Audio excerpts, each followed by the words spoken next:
Tuhan, kami sudah ada di sini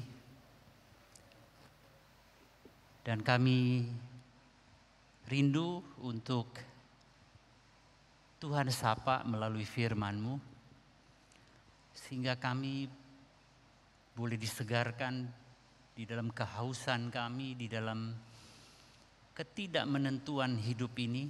Kami boleh kembali diingatkan kami punya Engkau yang peduli, yang tahu apa yang harus Engkau lakukan bagi hidup kami. Dan kami akan mendengar Tuhan sapaan-Mu sehingga kami boleh pulang dengan hati yang bersuka cita dan ditenangkan kembali karena Engkaulah gembala yang baik dari hidup kami. Berkata-katalah ya Tuhan, kami berdoa mohon di dalam nama Tuhan Yesus. Amin. Mari kita buka Alkitab kita dari kitab Keluaran pasal 33. Kitab Keluaran pasal 33. Saya mengajak saudara membaca ayat 11 sampai 15. Keluaran pasal 33 ayat 11 sampai dengan ayat 15. Demikian bunyinya, saya bacakan. Dan Tuhan berbicara kepada Musa dengan berhadapan muka seperti seorang berbicara kepada temannya. Kemudian kembalilah ia ke perkemahan. Kita loncat ke ayat 12. Lalu berkatalah Musa kepada Tuhan, memang Engkau berfirman kepadaku, suruhlah bangsa ini berangkat. Tetapi Engkau tidak memberitahukan kepadaku siapa yang akan Kau utus bersama-sama dengan aku. Namun demikian Engkau berfirman, aku mengenal namamu dan juga Engkau mendapat kasih karunia di hadapanku. Maka sekarang jika aku kiranya mendapat kasih karunia di hadapanmu, beritahukanlah kiranya jalanmu kepadaku sehingga aku mengenal Engkau, supaya aku tetap mendapat kasih karunia di hadapanmu. Ingatlah bahwa bangsa ini umatmu. Lalu ia berfirman, aku sendiri hendak membimbing engkau dan memberikan ketentraman kepadamu. Berkatalah Musa kepadanya, jika engkau sendiri tidak membimbing kami, janganlah suruh kami berangkat dari sini. Saudara-saudara, ini adalah catatan yang kalau kita baca terus sampai ke ayat 23, itu adalah catatan percakapan Musa dengan Tuhan. Hanya mereka berdua. Dan mereka berbicara sebagai dua teman baik. Apa yang mereka bicarakan adalah tentang tugas Musa untuk memimpin bangsa Israel ke tanah perjanjian. Israel sudah meninggalkan Mesir dan mereka sudah ada di bawah gunung Sinai. Pasal 32 mereka membuat anak lembu emas sehingga Tuhan tidak mau lagi memimpin bangsa ini. Di pasal 32 ada catatan 2 kali Tuhan mengatakan nanti malaikat saja yang memimpin Israel karena kalau aku ada di tengah mereka, Tuhan berkata, jangan-jangan mereka akan kubinasakan. Itu saudara bisa baca di pasal 32 ayat yang ke-34, 33 ayat yang kedua. Jadi Tuhan tidak mau lagi pimpin Israel.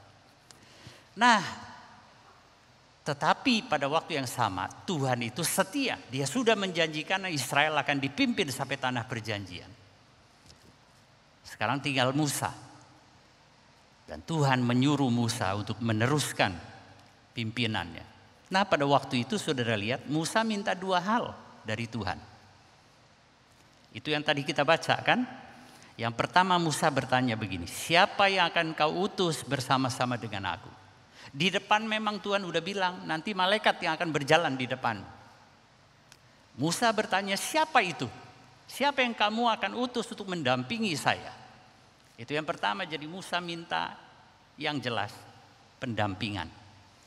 Yang kedua, saudara-saudara, yang Musa minta adalah dia katakan gini, Maka sekarang jika aku kiranya mendapat kasih karunia di hadapanmu, beritahukanlah kiranya jalanmu kepadaku. Ini kan konteksnya perjalanan dari bawah kaki Sinai ke tanah perjanjian. Musa belum pernah melakukan perjalanan itu.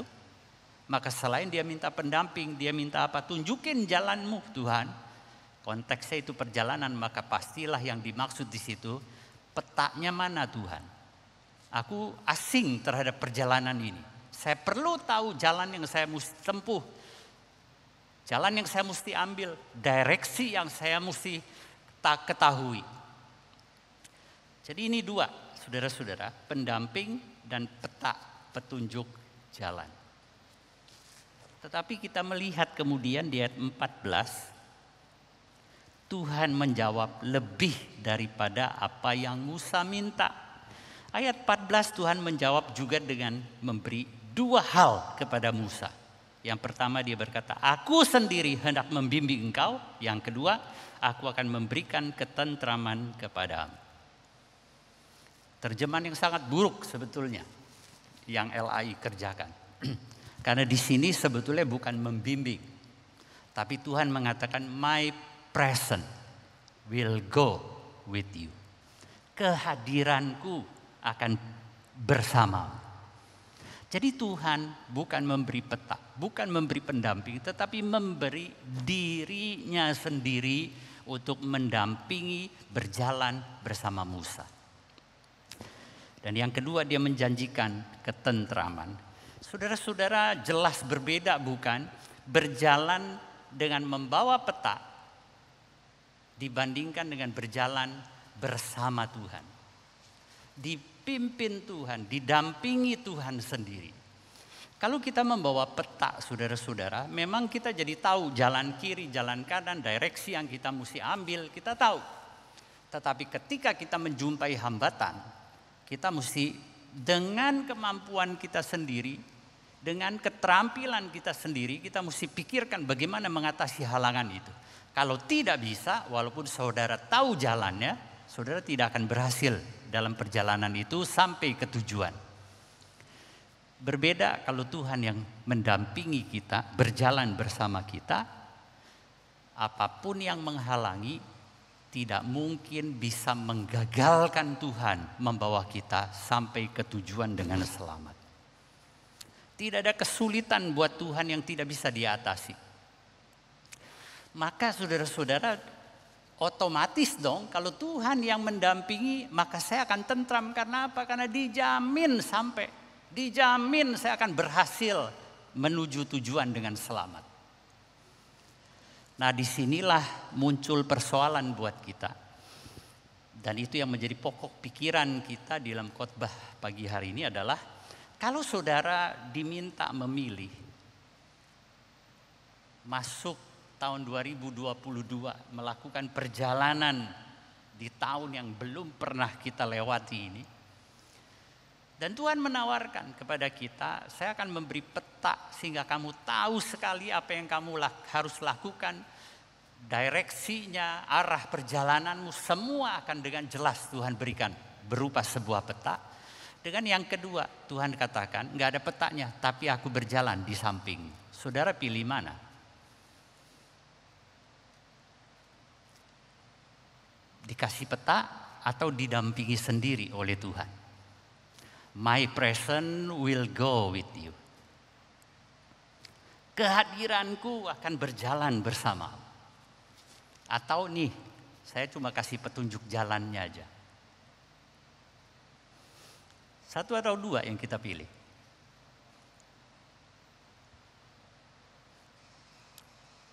Kedua, iya dong, lu kalau pinter masa sih pilih ke satu. Tapi betul saudara-saudara, itu teori ya. Memilih kedua itu dalam teori, tetapi di dalam kenyataan hidup kita memilih peta. Kenapa? Saya memberi dua alasan. Kita lebih suka peta daripada Tuhan hadir dan mendampingi perjalanan kita. Berbeda saudara-saudara, peta sama kehadiran Tuhan langsung Itu di dalam soal apa? Kebebasan dan kedaulatan kita. Saudara kalau diberi peta, saya bisa pelajari peta itu karena memberikan gambaran menyeluruh where your location now dan what is your destiny. Lokasi saya di sini nih, destininya di sana. Nanti harus lewat gunung, lewat sungai, lewat hutan, mesti belok kiri, belok kanan. Saya bisa pelajari dulu semua. Sehingga saya tahu medannya secara menyeluruh dan bukan itu aja. Saya tahu hambatan nih, kayaknya di sini hambatan. Di sini ada shortcut. Di sini ada jalan yang kita perlu putar. Tapi nanti yang mutusin kapan kita mau jalan, kapan kita mau berhenti, yang putusin itu saya. Kapan saya mau mampir ke tempat ini atau mampir ke tempat itu sekalipun di luar jalur.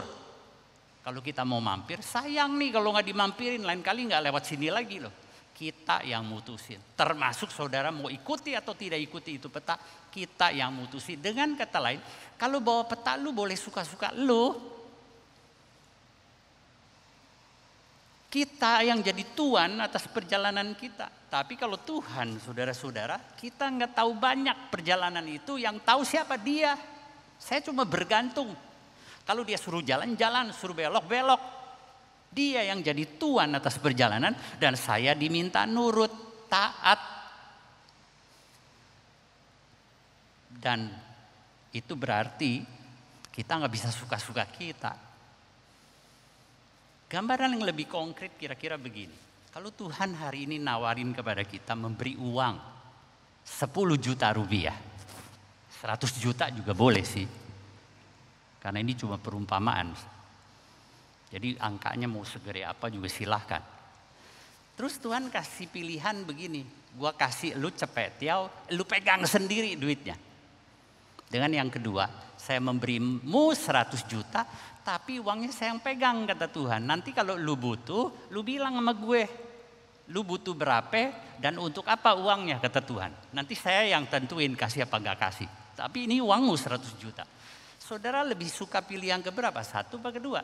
100 juta Tuhan kasih di tanganmu atau Tuhan yang pegangin?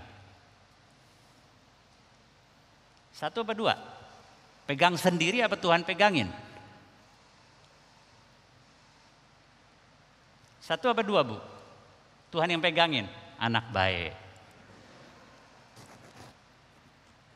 Saya kok enggak ya? Saya pikir gua kayak papa saya kalau pegangin uang jajan. Nih ya uang jajanin kamu, tapi papa yang pegang.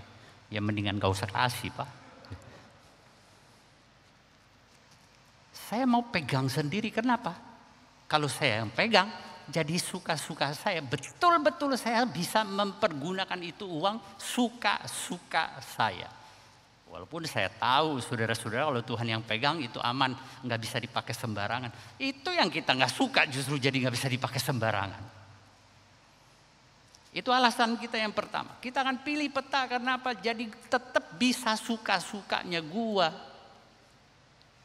Yang kedua alasan yang lebih dalam sebetulnya adalah kita sebetul-betulnya nggak butuh Tuhan. Kita cuma pingin hidup yang lebih baik, sukses, lancar, berhasil mencapai apa yang kita mau. Itu sebetulnya yang lebih menjadi passion kita. Bagaimana hidup ini menjadi satu hidup yang memuaskan saya karena memberikan apa yang saya mau. Sejak manusia jatuh dalam dosa, saudara-saudara, manusia sebetulnya secara sederhana hanya hilang 2 hal. Yang sangat besar dalam kehidupannya. Kehilangan yang pertama dia kehilangan Tuhan. Hubungan yang dekat dengan Tuhan sekarang menjadi sebuah hubungan yang terputus. Tuhan datang mencari mereka, mereka bersembunyi ketakutan.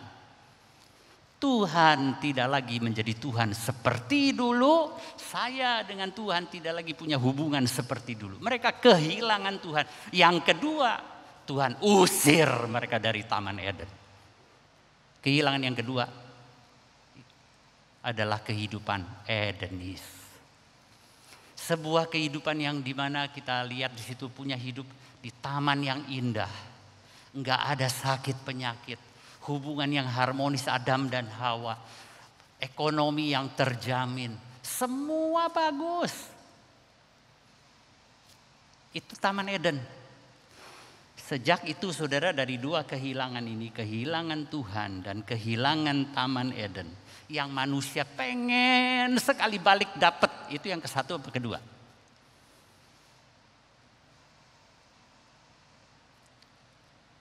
Kita kerja, kita kawin, kita beranak, kita membangun rumah. Saudara cuma pingin satu, balikin Taman Eden gua. Rumah tangga yang bagus, kesehatan yang prima, ekonomi yang terjamin. Kita cuma pengen Taman Eden. Dan kita cari petanya, gimana caranya ya bisa balik ke Taman Eden. Sebuah kehidupan yang semua bagus dan indah. Dan Tuhan buat apa di situ? Tuhan kalau boleh cuma menjadi pendukung supaya saya memperoleh itu. Contoh kata begini. Kalau saudara ingin punya sebuah rumah tangga yang harmonis, kita akan cari nih petanya. Sebagai orang Kristen, saya harus cari peta Kristen. Satu, misalnya Anda harus tempuh jalan di mana Anda suami istri paling tidak seminggu sekali lah, paling sedikit mesti doa bareng. Yang kedua, kalau berantem selalu mesti dibungkus dengan kasih. Yang ketiga, peliharalah 10 hukum, khususnya hukum ke-7. Saudara kalau sampai dengan taat, ikuti itu peta petunjuk, tujuannya apa? Apakah supaya saya lebih dekat Tuhan, supaya saya lebih dekat, kenal dan Tuhan, saya lebih lagi mengasihi Tuhan? Atau saya ikuti itu dengan tujuan cuma satu, tercapainya kemauan saya, rumah tangga yang harmonis. Saya emang gak peduli Tuhan itu apa. Maka kita kalau percaya Yesus, saudara, akan satu titik kita akan tiba di mana betul-betul kita gak perlu Tuhan. Saudara tahu di mana ke tempat kita paling tidak butuh Tuhan? Karena di situ tidak ada lagi sakit penyakit. Di situ tidak ada lagi kemiskinan. Di situ tidak lagi ada air mata. Saudara nggak perlu doa, Tuhan sembuhin dong. Tuhan ini ekonomi susah, lancarin dong sedikit itu rezekinya. Nggak perlu lagi doa seperti itu. Karena apa? Di situ nggak ada sakit, nggak ada mati, nggak ada air mata, nggak ada kemiskinan, nggak ada kelaparan. Di mana itu? Di mana itu tempat di mana tidak ada air mata? Di mana tidak ada kegelapan, di mana tidak ada lagi kematian, di mana tidak ada lagi kesedihan, di mana tidak lagi ada pertengkaran. Di mana? Di surga. Kalau udah sampai di surga, Tuhan buat apa? Maka surga akan menjadi tempat di mana Tuhan paling tidak kita butuhkan. Udah sampai. Semua yang gua mau, gua udah dapat di sini. Tuhan boleh menyingkir. Maka saudara-saudara, kenapa kita lebih pilih peta? Karena sebenarnya yang kita pedulikan adalah kesejahteraan kita. Peduli setan sama Tuhan. Yang penting bagaimana kita tahu petanya bisa jalan balik ke Taman Eden saya. Nah, jadi kelihatannya memang kalau dipimpin Tuhan benar sih. Jamin sampai. Tapi itu kan dia yang jadi bosnya. Nah, di dalam keadaan inilah kita perlu belajar, saudara-saudara, kita perlu melihat ternyata Musa menunjukkan sesuatu pilihan yang berbeda seperti yang tadi kita katakan, benar, Musa memilih Tuhan. Waktu Tuhan berkata di ayat 14, "My presence will go with you and I will give you peace." Musa kemudian ayat 15 berkata begini, "Jika engkau sendiri tidak membimbing kami." Ini juga terjemahan jelek banget. Jika engkau sendiri tidak membimbing kami. Enggak ada kata membimbing. Yang Musa bilang gini, "If your presence doesn't go with us." Enggak ada kata membimbing. Yang ada adalah kalau hadiratmu tidak berjalan, tidak mendampingi saya. Lanjutnya adalah,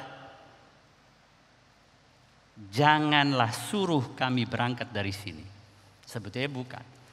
If your presence doesn't go with us, we don't want live this place.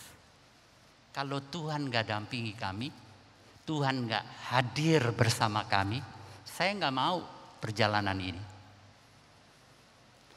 Nah, mari kita teruskan ya. Bagaimana melihat pilihan Musa itu adalah di atas semua. Yang saya cuma mau adalah engkau hadir bersama saya. Kalau gak ada hadirat itu, apapun saya gak mau. Termasuk perjalanan ini. Ngapain gua ke Kanaan? Ngapain gua pimpin ini bangsa kalau aku tidak bersamamu Tuhan? Jadi yang dipentingkan itu adalah minat Musa adalah kebersamaanku dengan Tuhan. Saudara lihat ya, balik lagi coba kita dapatkan ayat yang ke-12. Di ayat 12 ada dua hal yang Musa kemukakan tentang apa yang terjadi antara relasi Tuhan dengan Musa. Ada dua hal. Apa itu? Yang pertama, aku mengenal namamu. Tuhan mengenal Musa. Yang kedua, Musa mendapat kasih karunia dari Tuhan. Coba balik ya, lihat ayat 12. Aku mengenal namamu, itu kata Tuhan yang dikutip oleh Musa. Dan yang kedua, engkau mendapat kasih karunia di hadapanku. Terhadap dua hal ini dalam relasi Musa dengan Tuhan, yang pertama kita lihat ya, Tuhan kenal Musa. Dalam hal Tuhan mengenal Musa, Musa pengen apa? Di ayat yang ke-13, waktu dia bilang, beritahukanlah kiranya jalanmu kepadamu, tujuannya apa? Sehingga aku mengenal engkau. Jadi dia balik. Kalau di ayat 12, Tuhan kamu kenal saya. Ayat 13 Musa bilang, aku ingin kenal engkau. Tentang kasih karunia. Yang kedua tentang kasih karunia. Di hadapan Tuhan dia adalah orang yang mendapat kasih karunia. Mari kita lihat ayat 16. Apa yang Musa minta tentang kasih karunia? Dia bilang, dari manakah gerangan akan diketahui bahwa aku telah mendapat kasih karunia di hadapanmu? Dari mana taunya? Bahwa saya di hadapanmu mendapat kasih karunia. Saudara, dijawab sendiri oleh Musa begini. Saya cuma minta satu Tuhan. Bahwa saya diberi kasih karunia olehmu. Yaitu apa? Engkau berjalan bersama dengan kami. Nah, kalau ketika Musa dikenal Tuhan dan diberi kasih karunia, Musa baliknya begini. Saya juga pengen kenal engkau Tuhan. Yang kedua, kalau kau beri aku kasih karunia, buktikan itu dengan satu tanda, engkau jalan dengan saya. Saudara, semua ini kalau Tuhan mau penuhi, hanya ada satu cara, yaitu dengan apa? Dia mesti hadir. Jalan sama Musa. Musa bilang, nah ini baru saya akan lihat engkau memberi aku kasih karunia. Yang kedua, engkau kenal aku mau kenal engkau. Cara yang paling tinggi untuk kita bisa kenal orang dengan cara apa? Orang itu hadir bersama saya. Musa itu pengen banget Tuhan itu ada sama dengan dia. Yang ketiga, saudara lihat adalah selain dari ayat 15-16, kita loncat ke ayat 18. Di ayat 18 dia minta lagi satu. Perlihatkanlah kiranya kemuliaanmu kepada aku. Sebenarnya minta apa ini? Perlihatkanlah kemuliaanmu kepada aku. Kita baca ayat selanjutnya 19-20 ya. Tetapi firman-Nya, aku akan melewatkan segenap kegemilanganku dari hadapanmu dan menyerukan nama Tuhan di depanmu. Aku akan memberi kasih karunia kepada siapa aku berikan kasih karunia dan mengasihani siapa yang ku kasihani. Lagi firman-Nya, engkau tidak tahan memandang wajahku sebab tidak ada orang yang memandang aku dapat hidup. Jadi nampaknya kalau dari jawaban Tuhan, permintaan Musa untuk melihat kemuliaan Tuhan itu tidak lain adalah permintaan untuk melihat wajah Tuhan. Maka Tuhan jawab, sorry Musa, nggak bisa. Karena lihat wajahku orang akan mati. Tapi sampai di sini saudara-saudara, kalau Musa mintanya lihat Tuhan, wajah Tuhan, Tuhan kalau mau penuhi itu dengan cara apa? Hadir. Dia mesti hadir. Maka dari sini kita lihat walaupun akhirnya memang gak bisa lihat wajah Tuhan. Tapi Tuhan tetap hadir. Dengan cara apa? Dia bilang wajah gak bisa Musa. Tapi lihat punggungku boleh. Maka kita baca ayat 21 sampai 23. Berfirmanlah Tuhan, ada suatu tempat dekatku di mana engkau dapat berdiri di atas gunung batu. Apabila kemuliaanku lewat, maka aku akan menempatkan engkau dalam lekuk gunung itu, dan aku akan melindungi engkau dengan tanganku sampai aku berjalan lewat. Kemudian aku akan menarik tanganku dan engkau akan melihat belakangku, tetapi wajahku tidak akan kelihatan. Tetap Tuhan kasih kehadirannya, cuma gak bisa lihat mukanya. Nah dari sini sudah lihat Tuhan, Musa bilang, tanpa kehadiranmu saya gak mau perjalanan ini. Yang kedua, kalau engkau memberi aku kasih karunia, maka aku mau itu dinyatakan lewat engkau berjalan bersama saya. Dan kalau engkau mengenal aku juga mau mengenal engkau. Aku mau lihat wajahmu. Semua ini menuntut apa? Tuhan. Kalau menjawab, tidak ada cara lain. Dia mesti hadir. Itu menunjukkan yang Musa minati adalah dalam perjalanan ini adalah Tuhan sendiri. Dia tidak minat dengan peta supaya dia bisa selamat, bisa sukses tiba di situ. Nah dengan kata lain saudara-saudara, kalau kita melihat pilihan Musa adalah Tuhan sendiri, kalau begitu yang Musa inginkan bukan perjalanannya. Perjalanan bagi Musa itu cuma menjadi sebuah kesempatan dia bisa jalan sama Tuhan. Jadi saya pikirkan ya, apa yang Musa minta sebenarnya persis seperti orang pacaran. Saudara, kalau kita berjalan dengan kekasih kita nggak bilang gini, saya ajak kamu supaya saya bisa selamat di tujuan. Itu kalau begitu lu bawa polisi namanya. Tapi kita ngomong sama kekasih kita kan begini, makan enak buat apa, nonton bagus buat apa kalau nggak ada kamu. Jadi kita bikin acara, yuk kita nonton, yuk kita makan, yuk kita kerja. Tujuannya adalah supaya saya bisa bersamamu. Itu tujuannya. Nah disinilah kita perlu membalik paradigma kita. Karena seringkali karena tujuan kita adalah bagaimana kita memperoleh Eden kita kembali, maka Tuhan itu cuma dijadiin supporter. Kenapa bawa Tuhan? Karena membawa dia perjalanan kita jadi pasti dijamin sampai. Jadi kalau tadi saya tanya Anda pilih peta atau pilih Tuhan? Pilih Tuhan, tujuannya apa? Karena terjamin sampai. Bukan karena saya mau Tuhan. Musa berkata, saya gak mau perjalanan ini kalau tidak ada engkau. Jadi artinya buat apa gue sampai ke tujuan? Buat apa gue berhasil sampai ke kanan tapi gak ada lu? Saudara, bagi Musa yang penting bukan perjalanannya kalau begitu. Itu semua cuma jadi kesempatan aku boleh mengenalmu lebih baik. Melihat wajahmu, melihat kemuliaanmu, melihat kehadiranmu. Makanya kalau gak ada kehadiranmu, we don't want leave this place. Even saya tahu jalannya bagaimana karena kau kasih petanya. Saya nggak mau. Dengan begitu, mari kita lihat saudara-saudara, kalau kita masuk kepada tahun 2022, apa yang akan terjadi kita nggak tahu. Tapi bukan kita bawa Tuhan supaya kita bisa lewat dengan selamat. Masuk 2023. Bukan. Tetapi apapun tantangannya, apapun kesulitannya, saya mau lewat itu semua. Saya punya kesempatan untuk berjalan bersama Tuhan. Saya punya kesempatan melihat kemuliaannya. Saya punya kesempatan mengalami hadiratnya. Saya punya kesempatan mengenal dia lebih baik lagi. Itu sebuah pembalikan. Hari ini kita selalu dikasih resep 1, 2, 3. Tuhan mesti diginiin, Tuhan mesti digituin. Untuk apa? Mensukseskan perjalanan kita. Mensukseskan tercapainya apa yang kita mau.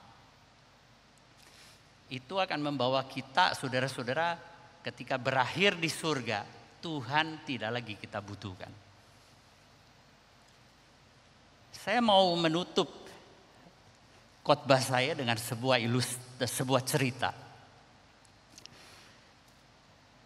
Ketika komunis menduduki Cina, tentara komunis menguasai Cina, ada seorang misionari yang bernama Gladys L. Ward. Itu dia adalah British misionari yang melayani di salah satu kota di Cina. Yang karena kota tempat dia melayani itu dihancurkan oleh tentara komunis dan diduduki, maka dia harus melarikan diri. Nah, persoalannya adalah untuk dia bisa menyelamatkan diri itu tipis sekali kesempatannya. Nah, waktu itulah anak didiknya ada seorang perempuan umur 13 tahun coba menghibur Gladys. Gadis kecil ini berkata kepada Gladys begini, "Bu, ingatlah apa yang kau ajarkan tentang Musa ketika dia ada di padang gurun." Gladys kemudian menjawab begini, "Yes my dear, but I'm not Moses." Saya kan bukan Musa. Gadis ini jawab apa? Dia bilang, "Yes, but God is still God." Tuhan tetap Tuhan. Lu boleh bukan Musa, tapi Tuhannya kan sama. Nah, mari kita lihat saudara-saudara, perjalanan hidup yang paling lama dan yang paling panjang bagi setiap manusia adalah pergi menghadap Tuhan. Bagi kita anak-anak Tuhan adalah pulang ke rumah Bapa. Itu perjalanan paling panjang dan paling jauh. Apakah Tuhan memberi kita peta? Nih jalannya. Usahakan mengerti petanya dan atasi semua hambatannya. Kalau sampai kamu ngerti petanya tapi nggak bisa ngejalanin, ya terpaksa lu nggak sampai. Itu kan agama ya. Agama memberi kita peta, kitalah yang mengusahakan untuk bisa sampai lewat peta-peta itu. Apakah Tuhan kirim peta? Dan kitalah yang mesti mengusahakan mengatasi semua hambatan supaya kita bisa sampai dengan selamat. Enggak, dia nggak kirim peta. Dia kirim apa? Dia kirim dirinya sendiri, bukan, di dalam Kristus. Dan dia saat dia mau naik ke atas kayu salib, dia bilang begini, "Kalau tempat itu sudah selesai, aku sendiri yang datang menjemput." Saudara, kalau perjalanan yang begitu jauh dan panjang, Tuhan sendiri sudah menunjukkan apa yang paling dia suka adalah saya sendiri ingin jalan dengan. Apalagi perjalanan-perjalanan kecil di dalam hidup kita. Tentulah tidak ada yang lebih Tuhan inginkan. Memilih dia sebagai pendamping kita. Memilih dia untuk menjadi teman perjalanan kita. Maka saya tidak tahu saudara-saudara apa yang terjadi tahun 2022, apa dalam perjalanan hidup saya selanjutnya. Tadi saya ngobrol dengan Pendeta Joseph. Dia punya rencana ke depan 5 tahun. Waduh, saya kagum. Saya pikir gila, gue 5 bulan aja kagak. Saudara, kita buat peta. Tetapi tidak bisa dijalankan karena apa? Karena ketika hambatan tidak bisa kita atasi, semua peta itu tidak berguna. Biar hidup kita balik. Bukan tujuannya sebetulnya, tapi pendampingan, kehadiran, kemuliaan Tuhan lewat semua ini, biar itu makin kulihat, makin kualami. Satu penutup begini, saya minggu lalu makan bersama satu keluarga dengan Pendeta Hendra Mulia. Saudara mungkin kenal Pendeta Mulia. Nah, keluarga ini bercerita, ketika mau pandemi mereka buka pabrik. Berjalan 2 bulan terjadi pandemi. Tetapi ini yang justru terjadi. Lewat kesulitan. Keluarga ini cuma punya anak 1. Dan anak ini cenderung ateis. Karena dia pinter luar biasa, tapi dia punya kepahitan pada Tuhan. Bagi dia, Tuhan itu tidak ada gunanya dalam hidupnya. Tapi lewat pabrik inilah saudara-saudara, anak ini kemudian berkata begini, "Saya rasa saya sulit menyangkal adanya Tuhan. Karena kebetulan dalam hidup, dalam perjalanan pabrik ini terlalu banyak. Kalau 1-2 sih iya, saya bisa bilang ini kebetulan. Tapi dia bilang banyak, terlalu banyak. Sehingga ini nggak mungkin kalau bukan ada satu tangan yang mengatur. Maka saya bicara dengan mamanya. Itulah pabrik ini bukan kita bawa Tuhan supaya pabrik ini sukses. Melainkan lewat pabrik ini kesempatan kamu mengalami, anakmu mengalami, melihat kemuliaan kehadiran Tuhan. Satu catatan terakhir. Waktu Musa minta lihat wajah Tuhan. Tuhan bilang gak bisa. Jadi gimana? Kamu cuma bisa lihat punggungku setelah aku lewat. Salah satu penafsir berkata begini. Saya kira itu artinya begini. Waktu Tuhan menghampiri kita, berkarya dalam hidup kita, mendampingi perjalanan hidup kita, saudara tidak mungkin boleh lihat. Saudara tidak mungkin mampu lihat. Jadi lihatnya kapan? Lihatnya adalah waktu dia sudah lewat. Setelah dia lewat, baru saudara bisa mengatakan, ini kalau bukan Tuhan yang kerjain, nggak mungkin bisa begini. Dengan kata lain, saudara-saudara, setelah Tuhan mengerjakan itu semua, saudara berefleksi atau melakukan flashback, saudara akan melihat, sungguh dia hadir. Saudara akan lihat peristiwa demi peristiwa. Seperti Yusuf, saya dijual, saya dimasukkan penjara. Waktu dia flashback, setelah semua karya Tuhan lewat, dia udah duduk di istana. Kamu mereka-rekakan yang jahat, Tuhan mereka-rekakan yang baik. Kapan itu dimengerti? Setelah Tuhan kerjakan. Dia udah lewat, mukanya sudah lewat, kita cuma lihat punggungnya. Waktu merefleksikan hidup kita satu persatu, saudara akan heran. Kalau bukan Tuhan, gak mungkin hidup gua jadi gini. Dan disitulah saudara kita lihat, kalau begitu hidup saya, perjalanan saya, itu cuma jadi sebuah kesempatan yang kita bilang, Tuhan, kalau engkau tidak berjalan dengan aku nggak mau hidup ini. Ini cuma berarti berharga kalau itu menjadi kesempatan bagiku mengalamimu lebih banyak, mengenalmu lebih dalam, mengasihimu lebih lagi dan lebih lagi. Mari kita ubah Tuhan bukan supporter kita supaya dia menolong kita mencapai yang kita mau. Tetapi di dalam perjalanan ini dia adalah kawan, teman, pendamping yang sejati bagi kita. Kita berdoa.